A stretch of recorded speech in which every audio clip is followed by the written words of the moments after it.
Yeah, but it's time to talk about stress. So let's look at kind of how we deal with mechanical materials, or mechanics of materials, or just materials in the elastic regime. So let's talk about stress and how we want to basically describe and denote stress in this course. So stress defined as sigma. So typically you probably see stress like this, where you're pulling here, and the stress is working over some area. There's some force that's applied, and the area that we're dealing with is this cross-sectional area. Cross-sectional area. And as we noted before, it's just newtons per meter squared, which is a Pascal. So this is engineering stress.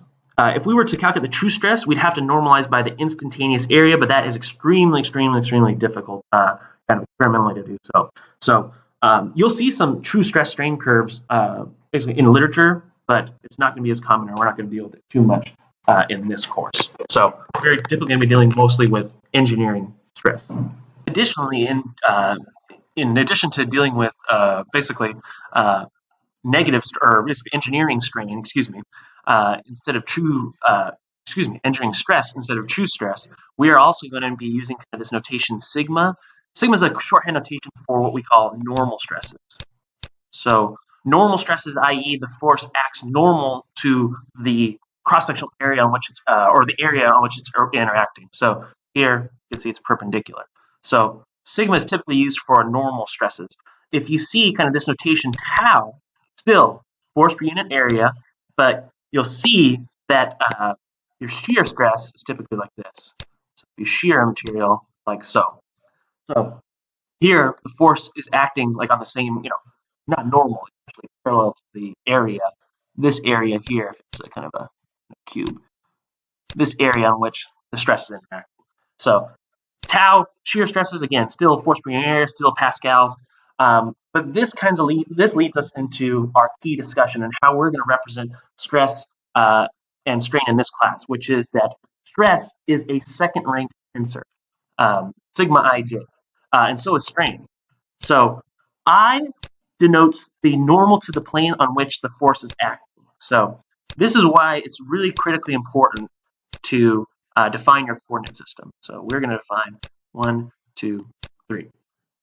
So if I have a force that's acting like this, so what is the plane on which it's acting? So this is the area. So what's the normal to this plane?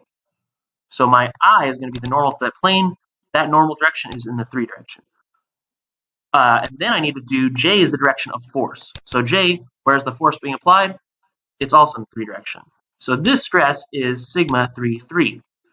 If I go here, what is the direction, the normal, perpendicular to this plane? It's the 2. So there, I equals 2. Where's the direction, J? J also equals 2. So here, sigma 2, 2. And you can imagine sigma 1, 1. But now, let's look at this. So for here, what is I?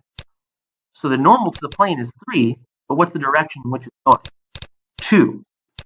So it'd be sigma 3, 2. So that is how we would denote this. And this, when I does not equal J, that is a shear stress.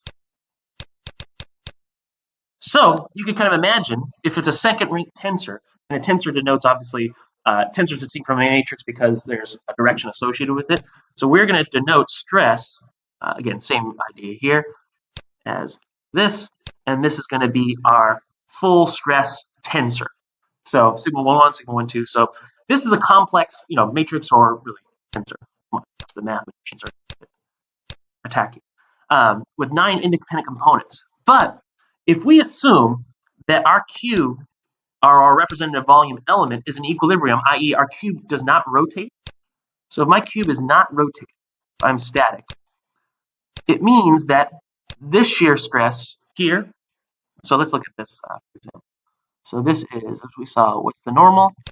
I equals 1, 2, 3. J equals 2. This is basically saying that these off-diagonal components, so this is sigma 3, 2, this must equal sigma 2, 3. So let's look at the plane here. So it's saying that this here So I is equal to 2, direction is 3. These must be equal to one another so that my cube doesn't rotate. So you have these off-diagonal components where these will be equal, this will be equal, and these will be equal.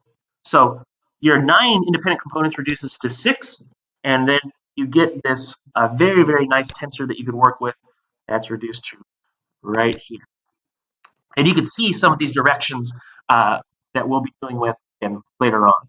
So this is the stress tensor that we will be working with. So 6 independent components and kind of direction.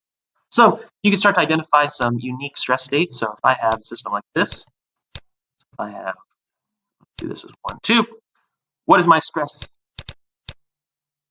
Well, there's only stress in one direction, so 1 on that plane, everything else is 0. What if I have a stress state like this? So let's say that actually, let's look at this.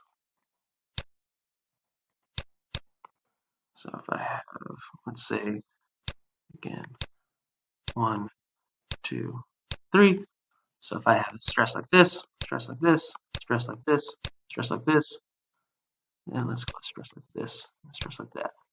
Well, I know this is going to be sigma 2, 2 is going to exist, sigma 3, 3 is going to exist. Actually, I'll go out here. I want my sigma 1, 1 to exist as well. And then what's happening here? Again, I is equal to the 3 direction. So sigma 1, and then, excuse me, sigma 3, you'll see why. Sigma 3, 1, which is also equal to sigma 1. So these are the only components that exist. So my is going to be 1, 1, sigma 2, sigma 3, and 1, 3, sigma 3. That's it. So you could kind of see these kind of different stress states that occur. And actually, if you want to calculate hydrostatic stress or pressure, you could kind of use this component. But be careful of this. We'll deal with kind of pressure coming up soon. So next time, we're going to get into strain and how do we deal and actually deal with informational strain theory, and also how do we express strain as a tensor property. So I will see you all in the next video. Thanks. Bye.